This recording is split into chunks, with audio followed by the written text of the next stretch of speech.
Dynamic duo here with another nerd out moment with Chad Hardin. Hey, I waved too soon. Now I'll wave. All right. So, what's your thoughts on this Comic-Con since the shutdown? It's been overwhelming.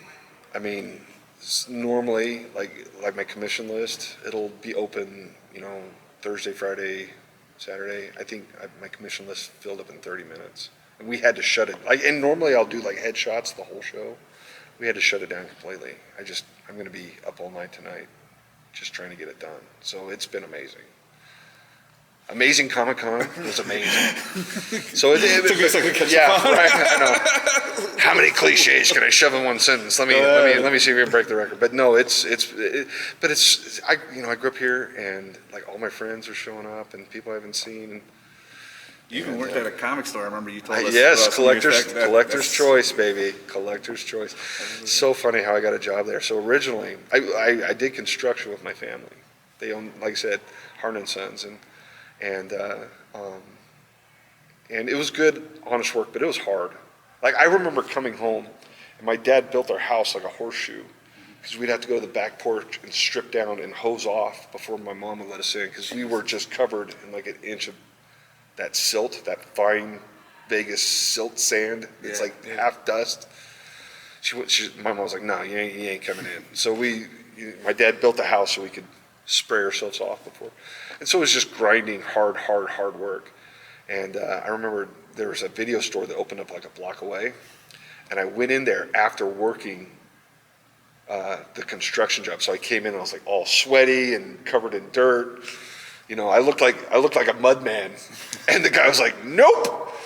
And my friend worked there, and I was like, "Dude, why didn't I get a job?" He goes, "Because you look like the abominable snowman, dude." It was like, come on. And so when a comic store opened up, I got all, got the haircut done and, new shirt and all that, and I nailed it and got that job. And then I worked there till I went to college. So it was a lot of fun. That's where I first met Jimmy Palmiotti. Him and Joe Quesada were on Azrael for DC. Okay. And they came in to do a signing of the store. And it was funny because they loved making fun of me. Because back then, Hardin was very close to Hard On. I'm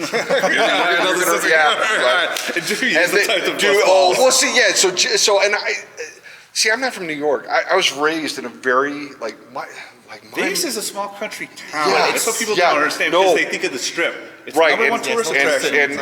And my family, they were all Southern Baptist, and I mean, so you didn't swear. No. You didn't. If I swore growing up, my mom would just get the bar of soap out and the toothbrush. She would scrub. This was normal. I don't want anyone calling like childhood services on my mom, but I mean, you swore, man. You got your mouth washed out with soap. You messed up. You got a beating. There was more respect, though. Yeah. There's more respect. Yeah, no, you didn't. And the mentality was, here are the people that supposedly love you. And if you got out of line, they beat the crap out of you. Well, what's the government going to do if you really mess up? You know what I mean? Throw you in jail. Throw you in jail or kill you. There's a lot more. Yeah, exactly. So a lot of there was a. If you're going to be a criminal back then, and back then the cops would just shoot you. They're like, we're going to save the courts some money. But also remember too, though, the whole threat of if you got a crap that was cool. Yeah. That I'm going to call your parents and all that. It's like, no, keep me in jail. Don't call my father. Don't call anybody. Just let me just stay here. I'll do my time. I had a BB gun. Hi, Bubba. I had a BB gun when the CO2 cartridges first came out. Because remember when you first got a BB gun was the pump. I remember those. Pump. Then they came out with the CO2 gun. Okay, and there's like, so my buddy and I, we get a CO2 gun, and we're just riding down the street on our bikes, and we're just shooting pigeons off the telephone poles. This is before animal cruelty, wasn't it? Hey, we ain't gonna tell. Right, I know, right? Anyway, and then our neighbor thought we were gangbangers, and we're out. No, I'm not kidding you. And he chased us. And, and I told my friend, I was like, dude, this is my neighbor. Like, he's gonna tell my parents, so let's just go back and apologize. And he called the cops. Cops came and arrested us. And I was like, just take me to jail. Don't take me in front of my parents. My parents were out of town. They went on vacation. Oh, God. Yeah, so I mean, I knew, I was like, they're not going to beat me to death in jail. But my dad and mom are going to come home and beat me. They didn't lay. It was really weird. They didn't lay a finger on me, but I was grounded for like 2 years. And here's the thing that sucks. Like if you get caught doing something like that, all of a sudden anything that happens with a BB in a 20-mile radius is your fault. Yeah. You know what I mean? So like if you get caught like stealing something, all of a sudden every theft in the neighborhood. You're the first one. Right, because exactly. You got caught. So it was a good lesson to learn. But yeah, back then it's just like you walk the line. You walk the line or you caught crap. Yeah. I'm trying to censor myself. How old's your audience, guys? Anyway, so yeah. 90% adults. Okay, good, yeah. I got to tell myself I work in comics and kids read comics. I got to stop sometimes, but yeah. There's not really any censorship these days with the kids, though. No, not too much. See, and that's like the weird thing, right? Because my kids go to school, and I'm sure at school they swear like sailors, but when they come home, they still have to live by house rules, And that's the thing. There's a lot of. I'm not going to continue on this path, but in my opinion, a lot of the morals and community codes are just gone. Because you and I are from a different generation. Yeah. And personally, I do miss that because there was also a safety factor that was involved there. I think there is a happy medium. Like Just have a founding. I've taken enough psychology classes. Like I think at this point they know that like beating children scientifically is proven like it's going to mess kids up. But it doesn't mean you remove discipline. And I think that's what's happened with our society. There's just no consequences anymore. Do you know what I mean? Yeah. And there needs to be, otherwise. Right, exactly right. So, I'm not saying beat your kids, but, if your kids mess up, there needs to be consequences. It's got to be consequences otherwise. Yeah, and the best one now, turn off the Wi-Fi. You can turn off the Wi-Fi in my house, I'm going to live. My kids, though, It's like pretty simple, read a comic book. Right, exactly. I know, go buy a comic book. What's a comic book? But see, the panel's over. Yeah, you have to have some form of discipline though. You just can't let people just do whatever the heck they want. What about the 3 movies that came out with Harley Quinn? Yeah. Is any of those 3 your favorite, or no? Just justice wasn't done to her.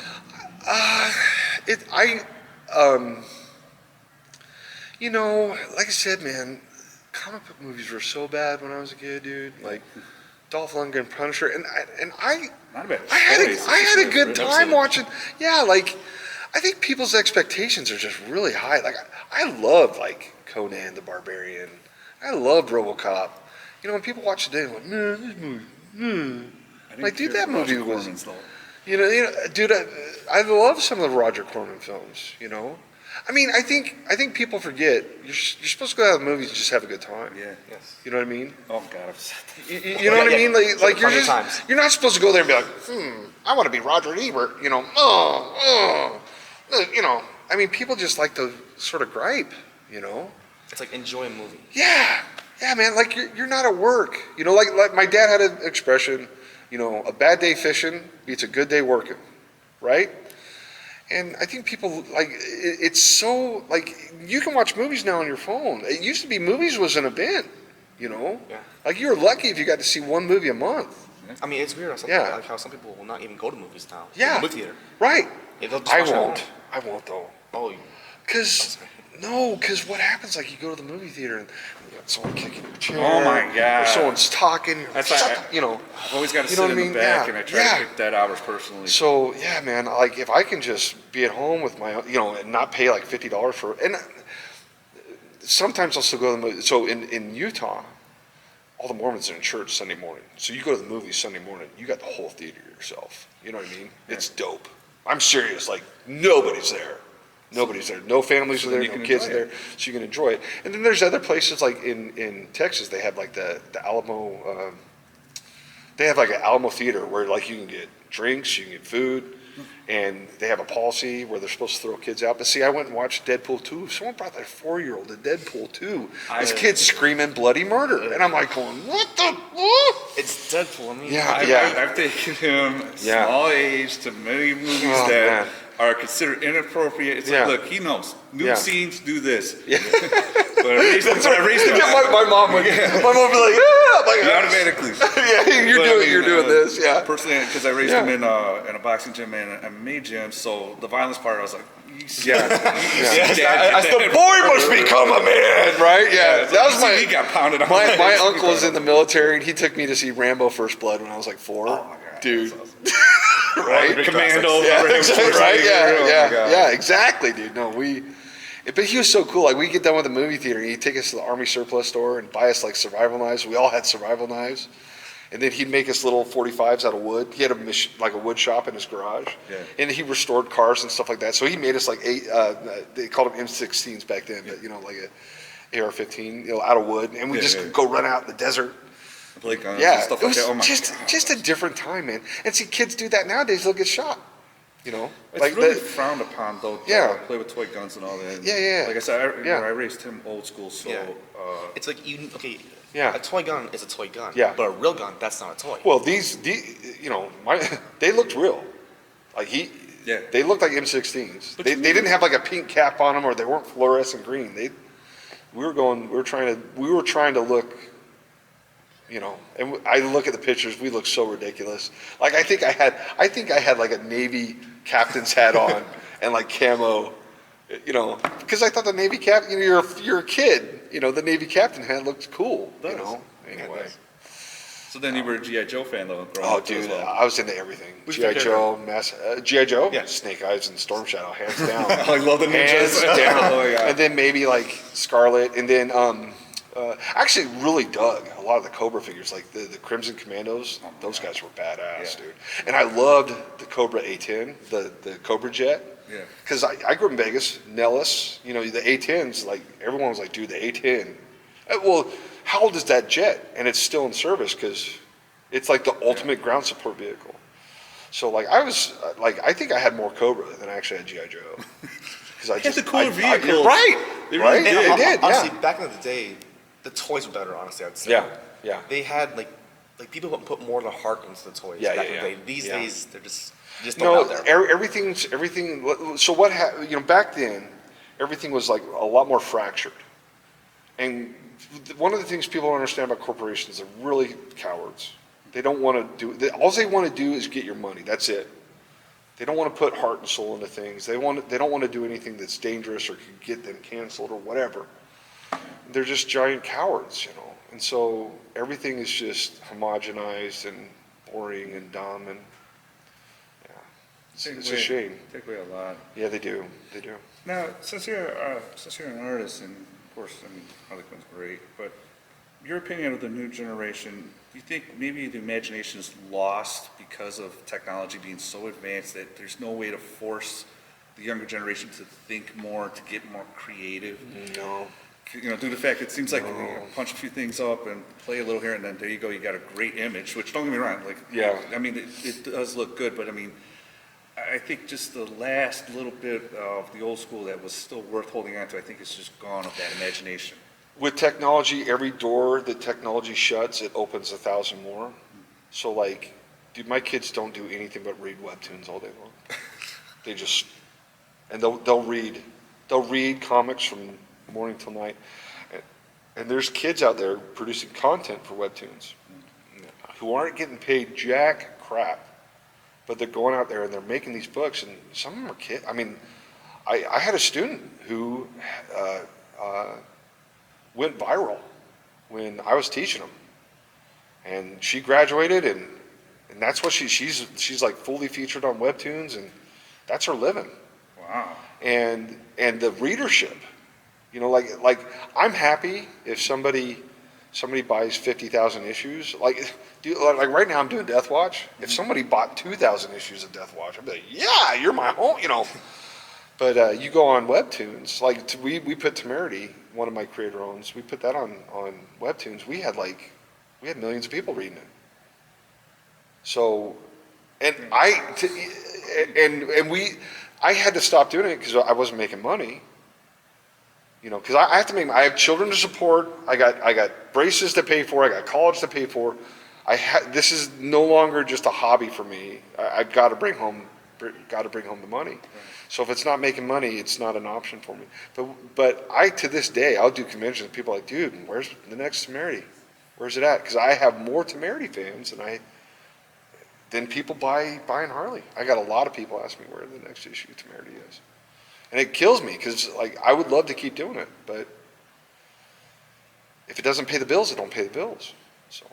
So everybody start buying it up. Yeah. So yeah, if you no seriously, like if you're reading webtoons and we would do things like that. We'd be like, hey, we're doing a Kickstarter, come support us. So there's a difference between, and I think it's a culture you build. Right. So for me, I can create a comic, and if I can sell like 5,000 issues of that book, even though I have 3 million people reading my webcomic, if I have 5,000 people that are willing to buy it, which is the traditional comic audience, then it becomes financially viable, and then the other way isn't. But there's people that my students have figured it out.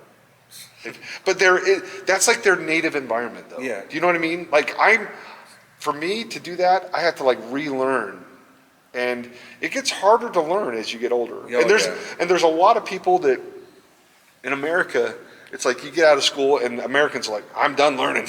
Woo, that was hard. Woo, I made it. You know what I mean? And it's a bad attitude. Learning is a lifelong thing. But, if you're going to do anything and you want to be successful at it, you got to put the time in, you got to put the hustle in. And so how many times can you reinvent yourself? Like Madonna, God bless her, man. She's 70 and still selling albums. Good for her, I hope I'm still selling comics at 70. So. I'm pretty sure you will. Right? We'll see. I'm still those drawings with Harley alone. Now, does that break your heart, though, about Harley sales going down? Yeah. I don't know, man. And I think it does a little bit, but Jimmy tells me all the time, he's like, dude, you just got to move on, man. Just got to move on.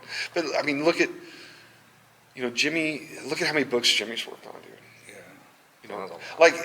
Like I was stoked to get my name in Birds of Prey. Yeah. You go watch any Marvel anything or any DC anything, Jimmy's name's in it because he's worked on it. You know what I'm saying? Yeah.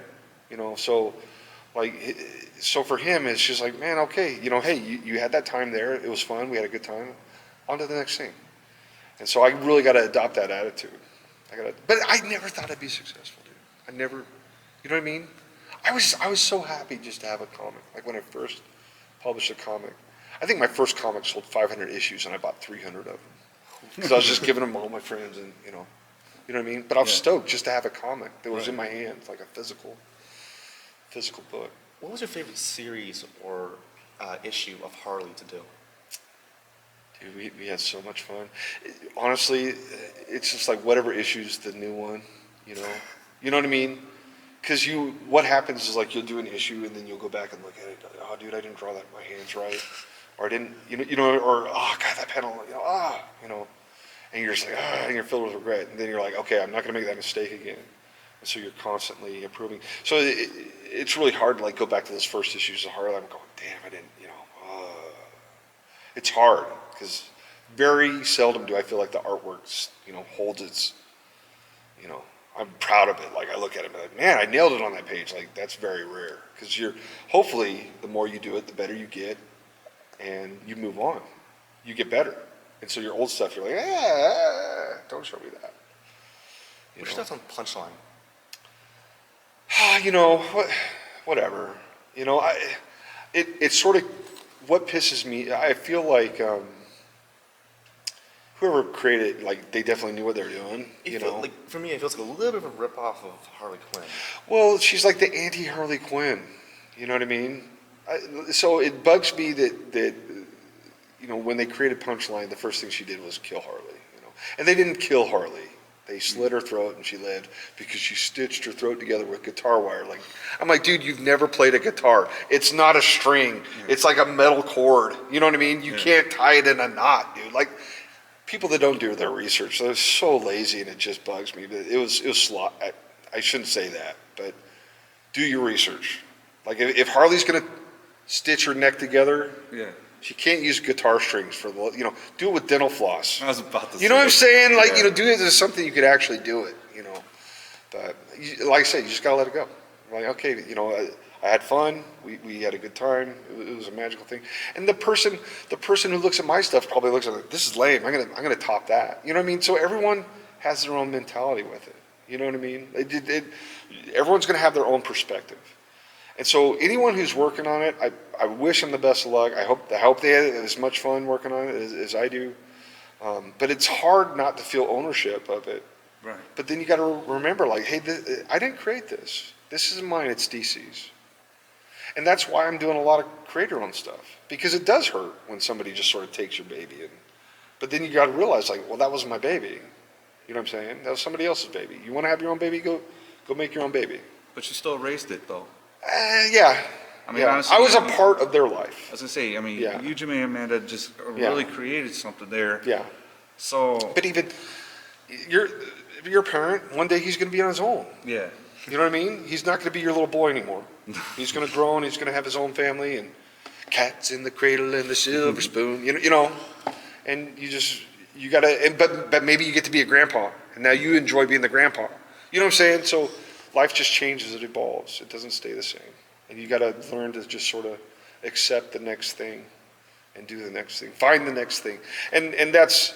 So it's like I felt like with Harley. We had a great success. It was fun. It was so much fun working with DC at the time. Great people there. I love Dan. He's such a great guy. Harley would not have happened without Dan. You know, and it just killed me when they did what they did. And people are like, "Were you mad at DC?" I'm like, "No, I'm not mad at DC. It was somebody else that doesn't even know him that did that to him." You know what I mean? You know, people that make these decisions, they're looking at a spreadsheet. They don't think about there's a person there. This is a person. You know what I'm saying? They made that decision. You know what I'm saying? And I'm sure he had enemies or whatever, you know, and there's people there that were like, yeah, he needs to go or whatever. But the Dan I know is one of the most intelligent people I've ever met. He's articulate. He's smart. He is quick. The guy has to have an IQ of 140, at least 150. He's got to have a genius level IQ. I mean, he is on the ball, and he'll be fine. But unfortunately, through the fact that we Yeah. were just talking about it, both Marvel and DC got too corporate. Yeah. It's taking its toll. But on all so the creators. here's the thing, you know. So I had my fun with playing with somebody else's characters. Well, now what can I create? You know, like one of my biggest influences were all the Image guys, right? Mm-hmm. So I was like, can I do a Spawn? Can I do something like Spawn where? Like, have you watched Todd McFarlane talk? He is. Yeah. We were here, dude. Like, cause he'd be like, "Hey, kid, you think you're gonna beat my record? Well, I got 2 million." You know, like he's challenging the kids in the audience. Like, very lively. Yeah, no, dude. He's like the king smack talker. Oh yeah, we were there when God rest his soul, and Stanley came here to Vegas for the Amazing Con, and he did the panel with both himself and Todd. Yeah. And the chemistry was awesome, but Todd was just so fan friendly, like honestly so encouraging. So I could see him being a real ball buster. But he's also competitive. He's an athlete. He's an athlete, man. Like he's out there to win. He's not playing to be second place. Todd McFarlane is in it to win it. And I don't know if anyone will ever beat his record for sales of a physical book, for an independent book. It might stand the test of time. I don't know if anyone will ever beat Jim Lee's record on X-Men. You know what I'm saying? As far as Todd McFarlane being very competitive. So, but there's people, okay, like Lore Olympus on Webtoons. I bet you, as far as readership goes, like subscribers and things like that, they've buried Todd's record. But it's still not the same, right? Because it's not sales. So it's weird. Like I think comics will always be around. Things might change. It might just be a vertical. In 20 years, it might be a vertical scroll, and that's it. You know. You don't think that the books would still? I don't know. Considering that, I don't know, man. Like as a kid, and someone said, "Hey, TV is going to be obsolete one day." Can you imagine as a kid that grew up with television? Yeah. I mean, because it's all Netflix now, or it's all Hulu, or it's all, you know what I'm saying? Things just change. But it does go back because, like, a great example would be The Walking Dead when Chris Hardwick had Talking Dead. He says, "I understand people like to binge, but then again, you're missing out on the community." And then The Talking Dead isn't worth watching if you just binge the whole thing. See, and I think Disney Plus, that's one of the winning strategies, is just releasing it once a week, because then it lasts longer, and then people they do the water cooler talk. Yeah. But it's also fun, like when Stranger Things drops, just to watch the whole damn thing. But you're gonna lose a weekend, right? So I don't know, but I'll tell you what, the mighty dollar will decide. Yeah, unfortunately. So whatever people pay for the most. But see, I think Disney's winning just because they have such great content. They have Star Wars, they have Marvel, right? They have Disney. I mean, you're talking about like Pixar, National Geographic, like they have like they bought the best content. Now they just gotta keep up the magic. Yeah. I mean, Netflix is just pulling stuff out of their wazoo. Like Stranger Things didn't exist. It wasn't, it's new. Do you know how much harder it is to take something new and make it popular than it is to take something that's popular and keep it popular? It's way harder. So. Is it me or is it like now they keep going back to like different 80s? Yeah. Well, it's the nostalgia factor. Yeah. That's considered the nostalgia time. That's what I had to look up what that word meant. Because I always thought automatically 80s, but yet, no, it's supposed to be the most perfect time period or most perfect thing. And that's what they always refer to as the 80s. And it's like, if you think about it though, there was those toys that were so pioneering, the cartoons, TV shows. Yeah, I mean, if it wasn't for all those, we wouldn't have what we have today. Right, but But then again, like 90s, my dad was not a science fiction guy. He was a Western dude. Like that man, my dad's like, is it a great movie? Does it have John Wayne? Yes, it's a great movie. Does it have Clint Eastwood? It's an okay movie. Does it have Charles Bronson? It's watchable. But if you ain't got like Chuck Norris or somebody, some cowboy somewhere, crap. Dude, my dad hated Star Wars. He's like, I don't want to watch some movie with, gay robots. Like he said that's what and that sounds horrible. Like I can't even imagine saying something, but that's what my dad. I didn't even know what it meant when he said it. Because as a kid, he's like, But and then you get to be an adult, and you're like, yeah, C-3PO is sort of a little bit of a twink. He's happy. Very happy. Exactly. And that's what he is in real life. So of course, I mean, he did his character the way he did. Oh, my dad had really advanced gaydar, so whatever. Whatever. But I love Star Wars. Right. I watched Star Wars twice a week until the prequels came out, and I was like, I'm done. I don't care for the last three they did. That series with them. Those are terrible. Yeah, honestly, it was just a ripoff of. They should have just stopped at 3 and just did the books. The books were great. The Timothy Zahn books, Thrawn, those were fantastic. It drives me nuts, like when Kathleen Kennedy's like, well, we don't have comics and books to draw from. I'm like, dude, did you see the fan uproar about that? No. They're like, because they were comparing the success of Marvel to the success of Star Wars, because Marvel's killing it. Marvel's killing it. Oh, yeah. With their movies. But once again, Kathleen Kennedy's whole world was developing the movies. She's not out there reading the books, But the fans are. Right. So you look at Lord of the Rings. Why was Lord of the Rings successful? Because Steve Jackson was the biggest Lord of the Rings nerd ever to be born on the face of the planet, and he grabbed that property and he hit a home run. You know what I mean? But that's what it takes. It takes that dedicated nerd. Right. And these movie execs, they're not fans. They, to them it's work. Yeah, exactly. They don't get it the way fans do. Dude, let me tell you something. I got friends that worship Star Wars. I got friends like right now, like my friend Brian, hearing me talk smack about the prequels, he's gonna call me up and be like, bitch, you better stop. You know what I mean? Like, 'cause he loves it all. To him, it's religion. There's no such thing as a bad Star Wars anything for him. It's a religion for him, dude. Like and he says he's atheist. I'm like, no, you're not, dude. You're a Jedi, bro. You're a Jedi. Like, that's you, because you love this. You're with the Force. Yeah. No, for reals. No, Rogue One was good. I'll put it. Rogue One. I don't like 7, 8, and 9. I hated it with a passion, and I hated how 7 wasn't like a standalone, like it could have been a standalone movie. No, they did that Lord of the Rings style. Like, I feel, but once again, so what happened with the postquels? See, with Han, Leia, Chewie, and Luke, those were George Lucas's creations. So anytime they have a movie or something like that, they have to pay George Lucas royalties. Right. But if they kill off all of his creations, it's all 100% Disney now. So Disney had an agenda to go in to wipe out all the old characters and replace them with their new characters. And that's why it happened. That's what happened with Transformers. Yeah, Jesus. They came out with a new toy line, They killed off all the old Transformers. Here are all the new Transformers. Throw all your old toys away. Go buy new ones. Because that's capitalism. We got to keep you buying. So anytime you have something like that, it's just like, it's just like when you get a new king. What's the king do? He goes and kills all of his brothers and sisters because he, and you see it in nature too. You'll have lions that will beat the old lion, then they'll go kill all the cubs because they can't have competition. They want to make sure that it's their genetics to get passed on. It's a very biological thing. But, so you wonder why stuff like this happens. And it's nature. It's nature to go in, get rid of the old, replace it with the next thing.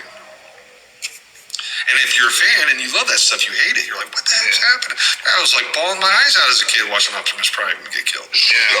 What's happening, man? But, then you realize that, this is why they do it. They're trying to sell more Transformers. Yeah, and yet there's room for it all. That's the sad part. Totally, yeah. There's room for it all. You can have the old with the new and make it. Right. Make another Optimus Prime. Yeah. Make Optimus Prime the super badass Optimus Prime. My son had like 50 Optimus Primes, dude. Like when he was a kid, he slept with his Optimus Prime. Matter of fact, dude, he had surgery when he was a kid, and we gave him his Optimus Prime, and he woke up from surgery, and like he was groggy, and he dropped it on the hospital floor, and it shattered. And dude, I was hitting like every Walmart in Salt Lake trying to find a replacement Optimus Prime. I didn't want him to know like he busted his Optimus Prime. Right. Jeez. So yeah. But I'm just saying though, like you don't have to kill them, But there's very much that mentality with Disney. They didn't want to pay George, so yeah, you're not gonna in a couple of years you won't see a single Han Solo figure because they want it to be their stuff now. And yet, honestly, I just don't feel that they're going the right way. No, well, but here's the thing: you get fans like Jon Favreau comes in and makes the Mando, and now Mando's like the thing, and Baby Yoda's the thing, So you get a fan that's passionate, and then what they do is they ignore their corporate overlords and somehow manage to make something that's badass anyway. So. Yeah, but it's the nerds. It's the fans, it's the people who grew up loving it that are going to save it. It's not Bob in accounting. You know what I mean? So, yeah, anywho. But yeah, so just make what you're passionate about, and hopefully people respond. So. I asked this question. Margot Robbie did a great job with Harley Quinn. If they wouldn't have had her, is there someone else you had in mind? I love Katie Sackhoff. I wanted her to be Harley. To this day, I still want. And don't worry, Margot Robbie is a doll. Right. She nailed it. Right. In my opinion, she nailed it. But I'm going to give everybody a chance. You know what I'm saying? But there are people that make up their mind about stuff before they see it, and it drives me nuts. Like, I hate people. I'm like, dude, you haven't even watched it yet. Right. You haven't even watched it yet. Go watch it first. You know what I mean? Then complain. Well, but even then, like, what good does your bitching do? Yeah. You know what I mean? Like, all these people bitching about Ariel right now. Like, shut the fuck up. Seriously. Shut the fuck up. No one cares. No one, they're not white. I'm like, dude, drink Drano and don't reproduce. I'm going to have so much hate for it. But still, it's like... We'll edit out anything you do. Yeah. No, put it all up. I don't care. They need to hear it. They need to hear it, It's like, just shut up. Let people...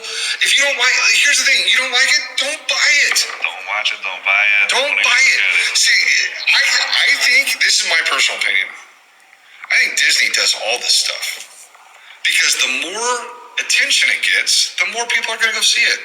I honestly think it's all just a clever marketing ploy. Because there really is no such thing as bad I advertising. do not think anyone's as mad as they're making it out to be. Who knows? Maybe I'm wrong. Maybe 40% of this country are a bunch of giant assholes. I don't see it though. I don't know anyone who's actually mad about it. Do you know anyone who's actually mad about Ariel being black? Do you guys know? So where the fuck are they? I think it's a marketing ploy. But that's just me. Because corporations would do shit like that. Corporations will kill you if they think they can make money off you first. They'll kill you. The pharmaceutical companies are examples of that. They do it all the time. Release this drug. Does it kill people? Yeah, but we're gonna make $4 billion. And then recall it 3 years later. Yeah. No, they do it all the time. They made $7 billion. They had to pay $2 billion in reparations or whatever, lawsuits or whatever. They still made $5 billion. You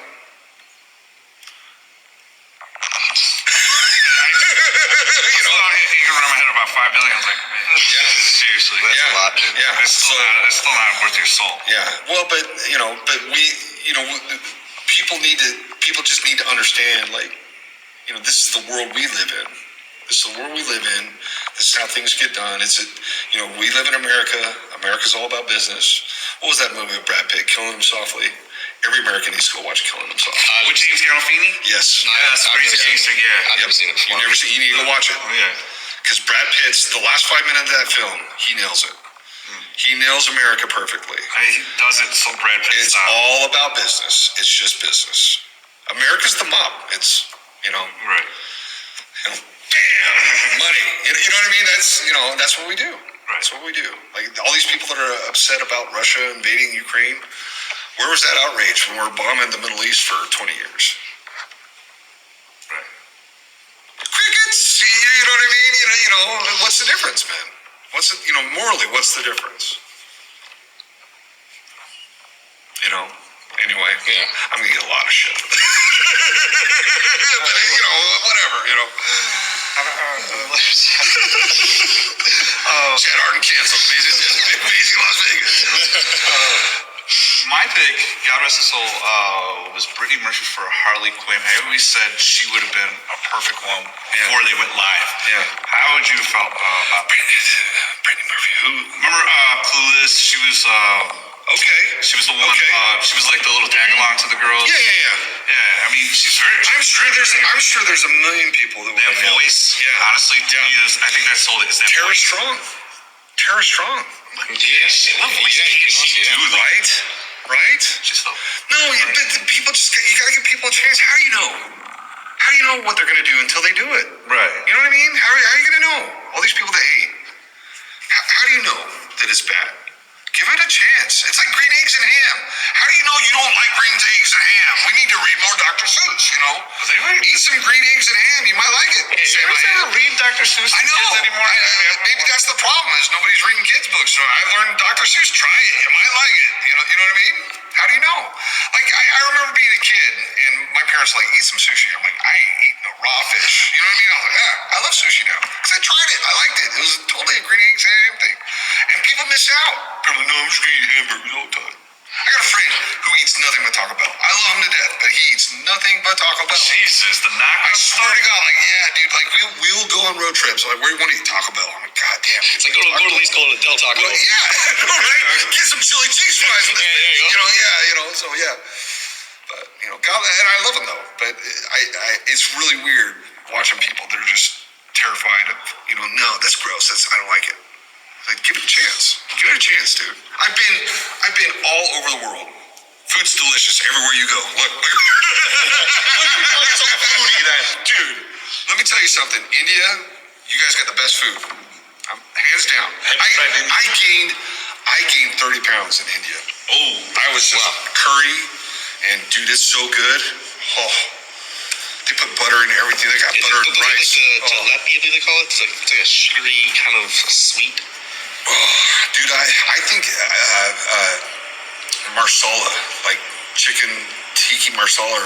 I'm probably butchering the names, guys. I ate everything.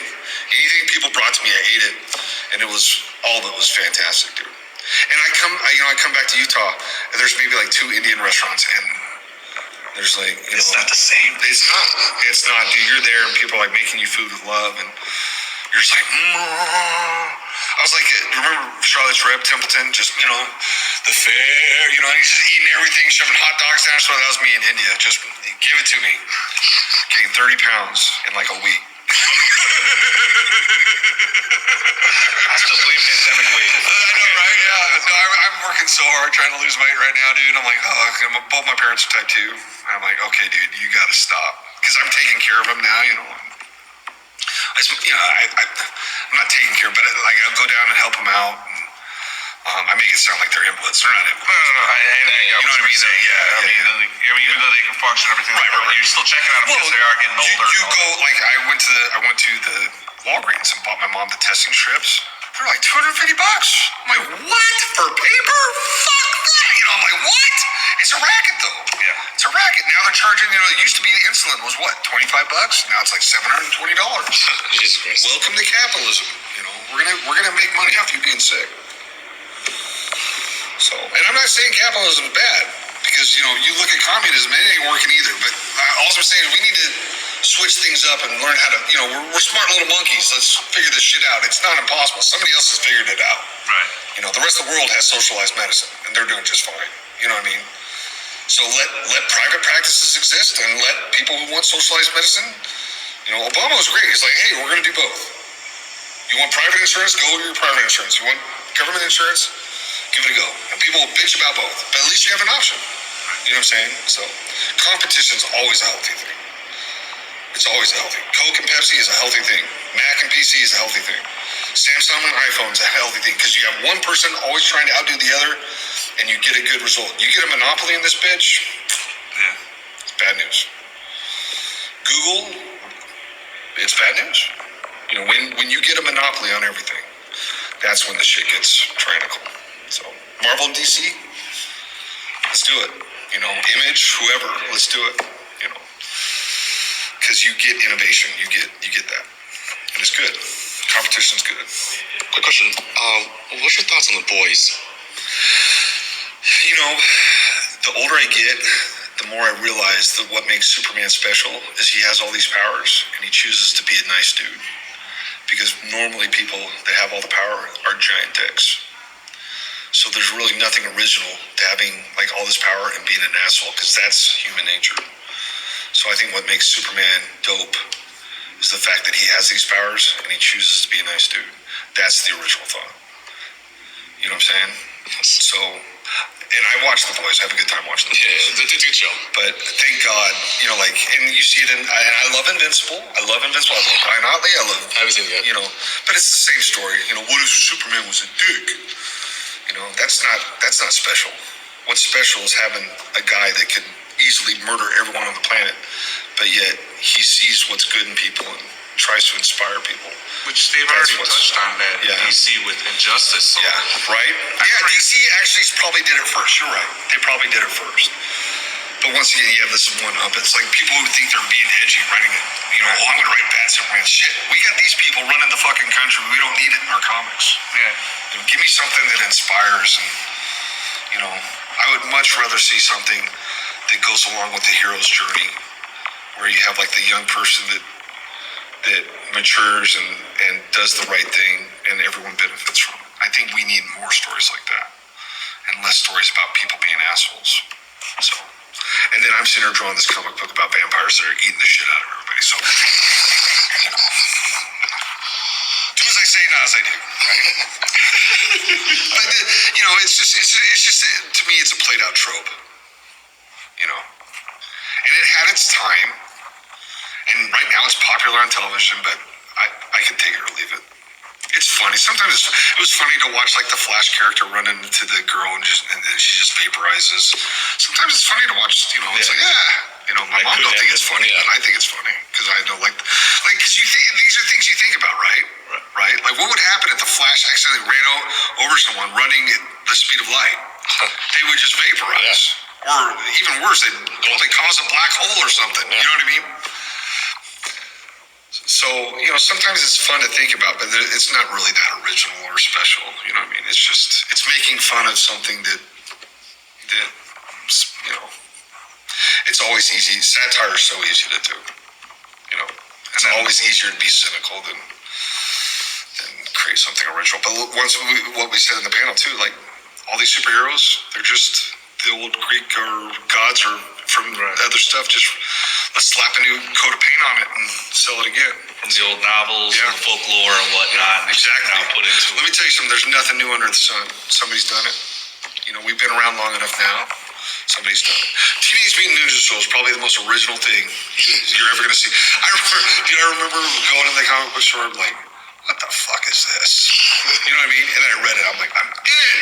I am so in. I started with the cartoons. Oh, dude, I'm so sorry. Dude, when I watched the cartoon, I'm like, what the fuck is this shit?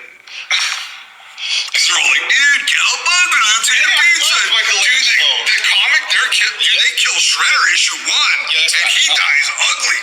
Also, I want to read the Yeah. issues, but No, dude. they're hard to find. Yeah. No, but yeah. Would you consider, since they did a crossover of Bat Family and Turtles, if they were to want just for shits and giggles to throw in Harley Quinn, would you consider doing the artwork? Sure. On that? Yeah, but also though, like I am more excited to do like my own stuff because I know where that's gonna end. Right. You know what I mean? I'm gonna go. I'm gonna have a fun time doing it. They're gonna give me my paycheck, and then they're gonna be like, "All right, get." I didn't see that.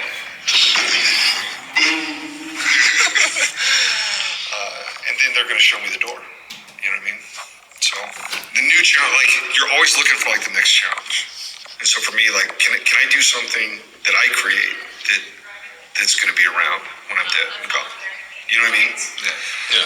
So that's what I'm trying to do. And I watched Image guys do it. I watched Todd McFarlane. Like I love it when Spawn's the #1 selling comic. I'm like, fucking Todd.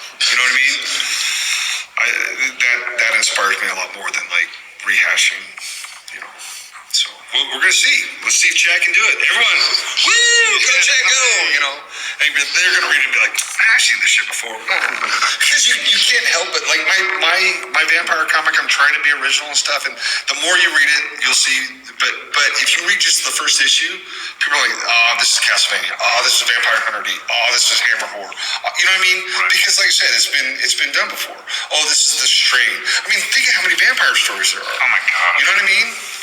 So that's the challenge. Like, can I take a vampire story and make it interesting and new? That's the challenge. And I'm trying. But there might be, even if it becomes popular, there's probably some guy be like, man, I wrote that in the book and nobody read it. And I'm going to sue Chad because, like, I had the idea 20 years before. And he probably read my book and stole it. Did I read your vampire book? Now, the only vampire book I've read is... Blade? Well, no, I've read the original Dracula, Bram Stoker. Oh, okay. And then The Strain. Guillermo del Toro. Thank you. I almost said Benicio. I always... Dude, have you met him? He's so funny, Guillermo. Guillermo? Yeah. So I'm at Comic-Con early, and I'm running around, because San Diego, there's only one Comic-Con. San Diego. This is amazing, Las Vegas. There's only one Comic. When I talk about Comic-Con, I'm talking about San Diego.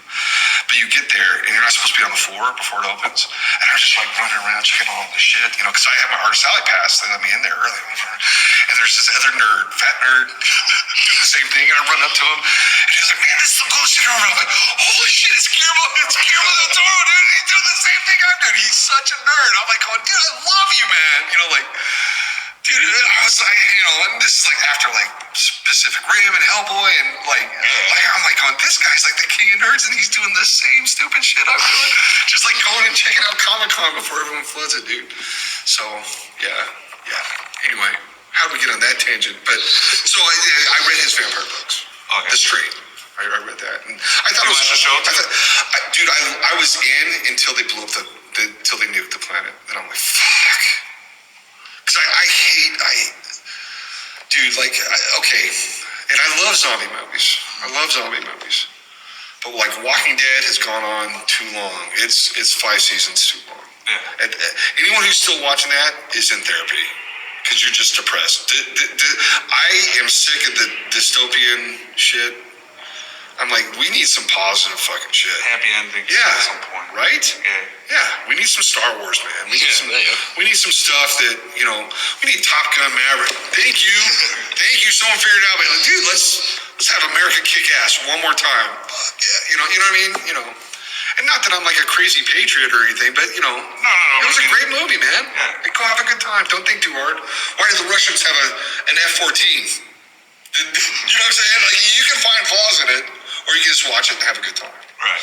So I watched watched it, have a good time. I loved it. And people like, man, Tom Cruise too long. I'm like, bitch, let's see how good you look at 65. Doing your own stunts, flying your own planes. You know what I mean? Like, Tom Cruise is the man. And we'll give him a pass on Scientology because he's a badass. You know what I mean? But, nobody's perfect. One panel we were at for Funko, who didn't show up this it's weird. Comic-Con. They said that he's the only actor that was able to get a pop head pulled off the shelf because the movie did so terrible, which was The Mummy. Holy shit. I didn't think about that. I never saw it. Yeah. It was a really good movie. It was a terrible one, and so whoever's got his pop head, He wants to erase it from history. yeah. So whoever's got his pop head, I mean, I can just imagine what that's Dude, worth. yeah, no lie. I didn't think about that, man.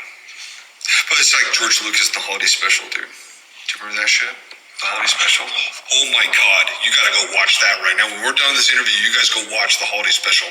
It's like Carrie Fisher and Mark Hamill are stoned out of their mind. Mark Hamill's wearing eye makeup. And I'm like, dude, Luke Skywalker, why you in drag, Luke? You know what I mean?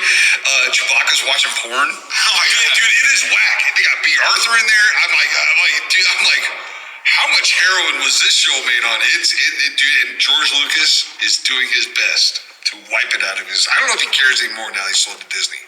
But dude, that thing is a steaming pile of shit, and it's beautiful. It's awesome, dude. It's so awesome. Anyway, but it's horrible. It's bad. It's like Cats bad, but still somehow lovable. Like Cats was unlovable. I got messed up and I watched Cats. I had a great time watching this film. I was like, dude, this movie's so bad. There's not enough drugs to make this movie good. But the holiday special's like, you can.